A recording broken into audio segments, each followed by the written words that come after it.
Cette exposition présente une sélection d'œuvres inédites sur papier de Gerhard Schneider.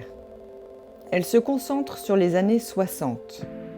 Cette décennie cruciale voit l'œuvre de Schneider exposée à la Kunstgalerie de New York en 1961, à la Biennale de Sao Paulo cette même année, enfin à la Biennale de Venise en 1966. Au cours de cette décade, 2 grandes rétrospectives lui sont consacrées. Düsseldorf et Bruxelles en 62 et enfin Turin en 1970. Pour Gerhard Schneider, le papier tient une place particulière. Est-ce que vous pouvez nous parler de sa façon de travailler ce support? Le papier lui permettait une plus grande liberté. Les toiles induisent beaucoup de travail, de préparation, un long processus de séchage. À l'époque, il peignait encore à l'huile. Et le papier, c'était le moment où il pouvait se relâcher entre 2 séances intenses de peinture. Il commençait avec un geste, puis soit à la plume, à l'encre ou à la gouache.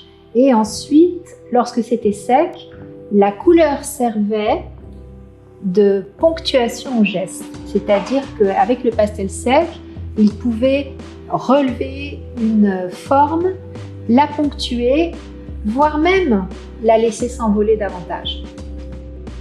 L'œuvre de Gerhard Schneider a été particulièrement exposée au Japon. Dès 1953, il participe régulièrement à l'exposition internationale d'art à Tokyo. En 1960, 2 expositions Schneider sont organisées, à Tokyo et à Osaka. Ses œuvres sont reproduites dans la revue d'art Bokubi. Les œuvres de Gerhard Schneider ont été très appréciées au Japon. Qu'en pensait votre père ? Il a été très surpris de l'engouement spontané que ses œuvres ont provoqué au Japon.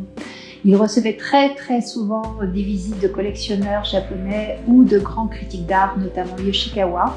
Et ceci lui avait fait un immense honneur de lui apporter en cadeau des boîtes contenant des encres, du papier de riz et des pinceaux très précieux, dignes de l'hommage qu'on aurait pu faire à un trésor vivant. Dans la deuxième partie des années 60, l'œuvre de Schneider bascule vers une explosion de la couleur. Pouvez-vous nous parler de cette évolution, de cet impact de la couleur ? Dans la deuxième partie des années 60, l'inconscient collectif est à la couleur. On veut définitivement tourner le dos à la grisaille des années 50, aux coloris plus terre et plus noir. Et cette explosion de la couleur est également occasionnée par la disponibilité dorénavant de la peinture acrylique, qui est une technique, une matière de peinture qui permet des temps de séchage infiniment plus courts et de ce fait, en ayant moins de difficultés techniques, une plus grande liberté coloristique et gestuelle. Période lumineuse dans l'œuvre de Schneider, les années 60 montrent le passage du geste expressionniste à l'utilisation de la couleur absolue afin de créer l'émotion par un choc chromatique préfigurant la prochaine décennie.